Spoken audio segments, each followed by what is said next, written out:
poin bahwa lembaga penyiaran harus menghadirkan konten-konten yang positif. Selain itu, pesan kepada publik adalah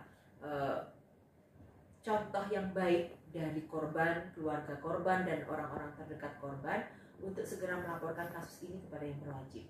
Karena apa? Karena ini penyerangan terhadap martabat manusia. Kalau tidak dilaporkan kepada yang berwajib, ini akan dianggap sebagai satu kejahatan yang biasa-biasa saja. Lumrah, ya udah di-keep di keluarga saja, tidak perlu orang tahu. Kalau terus-terusan di-keep di keluarga tanpa ada kemudian upaya-upaya mengedukasi kepada publik, ya nanti akan berulang lagi kekerasan-kekerasan yang berikutnya yang akan terjadi begitu. Sehingga kami TV, radio berkomitmen untuk menjaga ruang siar ini bersih dan tidak ada kesempatan bagi para pelaku KDRT. Kekhawatiran yang paling besar Bu dari KPI jika nantinya pelaku KDRT seperti itu tetap diberi kesempatan, tetap diberi ruang seperti itu, apalagi ketika yang melakukan itu orang yang punya pengaruh besar gitu, punya basis penggemar yang luar biasa besar gitu. Ya, TV ini kan selalu di persepsi publik memberikan contoh kepada perilaku publik begitu ya. Katanya TV ada agenda setting, ada opini publik macam-macam dan lain sebagainya. Nah, ketika bicara hal tersebut, maka yang kemudian menjadi titik tekannya adalah jangan sampai publik ini meniru bahwa pelaku kekerasan dalam rumah tangga ini ujung-ujungnya gampang banget nih dielu-elukan, diglorifikasi, tapi dia melakukan kekerasan dalam rumah tangga di rumah tangganya. Ini bukan contoh yang baik bagi seorang public figure untuk kemudian memberikan contoh positif. Contoh itu tidak hanya ada di layar kaca saja. Dia bermain peran bisa, harus baik apa yang kemudian nampak di layar kaca. Tapi kemudian di kehidupan nyata, di rumah tangga, dia juga harus menjadi contoh bagi masyarakat untuk berbuat kebaikan. Dalam hal ini sendiri terkait Rizky dan Leslie sendiri, KPI apakah bersinergi dengan pihak kepolisian, artinya menunggu seperti apa keputusan dari kepolisian?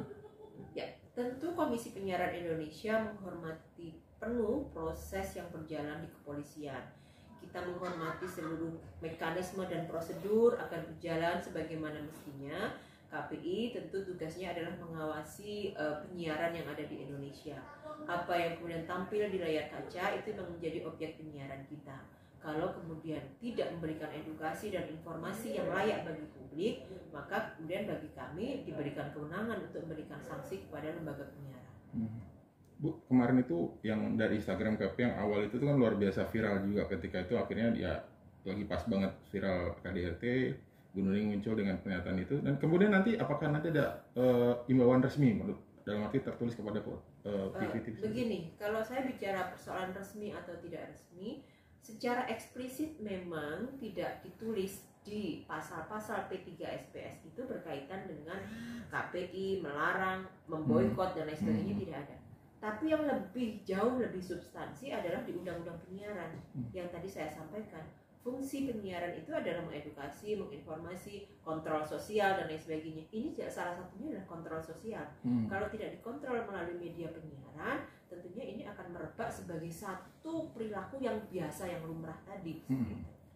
Ada di satu sisi ada kedugaan KDRT itu negatif dan tidak baik untuk diangkat. Di lain sisi nih pihak perempuannya ini punya keberanian yang luar biasa, akhirnya dipuji sama publik, jadi contoh nih. Akhirnya perempuan ini ya harus lapor gitu, jangan disembunyikan. Itu juga jadi hal yang ibaratnya ya harus disiarkan seperti itu. Betul. Itu harus disiarkan. Pun nanti di konteks penyiaran berkaitan dengan penegakan hukum, menghadirkan wajah pelaku, taruhlah begitu, itu tidak masalah. Kenapa? Karena ini dalam proses penegakan hukum. Teman-teman tidak mungkin dong tidak kemudian menayangkan, menyiarkan bagaimana kronologis perjalanan dan lain sebagainya, itu tidak mungkin. Kami tetap kemudian melihat konteks ketika melakukan pengawasan. Jadi satu misal pelaku diwawancarai sebagai narasumber program berita, ya tidak masalah karena menghadirkan fakta. Tapi kalau kemudian pelaku dijadikan narasumber, dijadikan host, dijadikan apa dan lain sebagainya, dan makin diglorifikasi, ini yang kemudian tidak boleh. Jadi pelaku KDRT itu tidak di-blur pun tidak masalah sebenarnya. Oh, sangat tidak masalah. Cuman yang harus di-blur itu adalah anak yang harus dijaga identitasnya dan lain sebagainya. Bisa jadi bagian dari ini sosial juga gitu. Betul. Ya, kalau teman-teman mau, ini adalah kontrol sosial ya, memberikan sanksi sosial kepada pelaku KDRT itu caranya dengan seperti itu loh. Masih ingat kan kasus yang kemarin SJ? Iya, betul. Bagaimana kemudian KPI memberikan himbauan untuk tidak ditampilkan di layar kaca. Meskipun yang bersangkutan sudah menjalani proses hukum selesai, gitu ya. Tapi ini dia pelaku kekerasan seksual loh. Kita harus ingat terus itu bahwa ini kita tidak mentoleransi hal-hal seperti itu. Gitu. Baik, terima kasih banyak. Oke. Ada yang mau bertanya? Jangan lupa subscribe dan nyalakan lonceng.